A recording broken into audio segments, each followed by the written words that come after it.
Hello everyone, and I am Abita. இது என்னுடைய YouTube சேனலோடைய first video. இந்த சேனலில் நம்ம எதை பற்றின டாபிக்ஸ்லாம் டிஸ்கஸ் பண்ண போகிறோம் அப்படின்னா கிளாஸ் 8 மேக்ஸ் யூனிட்ஸ்லாம் பற்றி டிஸ்கஸ் பண்ண போகிறோம். அதில் ஃபர்ஸ்ட் நான் சூஸ் பண்ணியிருக்கிற topic Algebraic Expressions and Identities. Algebraic expression என்னன்னு ஃபஸ்ட்டு ரீகால் பண்ணிக்கலாம். Algebraic expression combination of terms by the operation addition, subtraction, multiplication and division. So for example 2xy square plus 3z square எனக்கு ஒரு algebraic operation நான் சொல்கிறேன். எப்படி அப்படின்னா combination of terms, இது ஒரு term இது ஒரு term, அதை நான் எப்படி கம்பைன் பண்ணி எழுதியிருக்கேன், by the operation addition use பண்ணி எழுதுகிறேன். இதே மாதிரி subtraction multiplicationக்கும் எழுதலாம். அப்படி எழுதினாலும் இது algebraic expression எக்ஸாம்பிளாக இருக்கும். Next one types of terms பற்றி பார்க்கலாம். கொஞ்சம் பேசிக்கான டெஃபனிஷன்ஸ்லாம் ரீகால் பண்ணிப்போம்.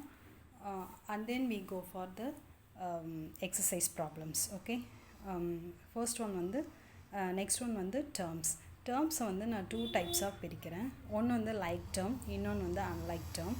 லைக் டேர்ம்னா நான் எப்படி டிஃபைன் பண்ணுறேன் அப்படின்னா சேம் வேரியபிள்ஸ்லாம் இருக்கும். வேரியபிள்ஸ்னால் நான் என்னென்ன சொல்கிறேன், எக்ஸு ஒய்ஏ இசட்டு அப்படின்றதில் நான் வேரியபிள்ஸ்னு சொல்லுவேன். அதனுடைய பவர்ஸில் இருக்கிறத நான் பவர்னு சொல்லுவேன். ஸோ சேம் வேரியபிளாக இருக்கணும், வித் சேம் பவர்ஸாக இருக்கணும். அப்படி இருந்துச்சு அப்படின்னா அது எனக்கு லைக் டேர்ம்னு நான் சொல்லுவேன்.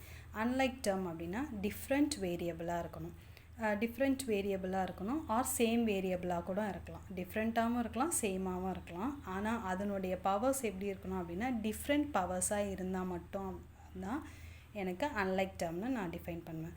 ஃபார் எக்ஸாம்பிள் லைக் டேர்முக்கு பாருங்களேன், சேம் வேரியபிள்ஸ் இருக்கணும், சேம் பவர் இருக்கணும்னு நான் சொல்லியிருக்கேன். ஃபார் எக்ஸாம்பிள் 4xy அண்ட் 9xyன்னு நான் எடுத்துக்கிறேன். இப்போ இந்த கோஎஃபிஷியன்ட்டெல்லாம் விட்டுருங்க, அதனுடைய வேரியபிள்ஸ் மட்டும் பாருங்களேன், xy. ஸோ இதனுடைய பவர்ஸும் பாருங்களேன் சேமாக இருக்கும். எக்ஸோடைய பவர் 1, இங்கேயும் எக்ஸோடைய பவர் 1, ஒய்யோடைய பவர் 1, ஒய்யோடைய பவர் 1. அதே மாதிரி வேரியபிள்ஸும் xy. ஸோ அப்போ இதை என்ன டேர்ம்னு நம்ம சொல்லலாம், லைக் டேர்மோடைய எக்ஸாம்பிள்னு சொல்லலாமா. நெக்ஸ்ட்டு அதே மாதிரி அன்லைக் டேர்ம் பாருங்களேன். For example 4x square y and 6xy cube இருக்குது. இங்கேயும் xy வேரியபிள் தான், இங்கேயும் xy வேரியபிள் தான். ஆனால் அதனுடைய பவர்ஸை நீங்கள் பவர்ஸை பாருங்கள், எக்ஸோடைய பவர் ஸ்கொயர், இதனுடைய எக்ஸோடைய பவர் 1. அப்போ எனக்கு டிஃப்ரெண்ட் ஆகிடுச்சா பவர். அப்போ இதை நான் அன்லைக் டேர்ம்னு சொல்லாமா. 4xy x square y and 6xy cubeன்றது எனக்கு அன்லைக் டேர்முடைய எக்ஸாம்பிளாக இருக்குது.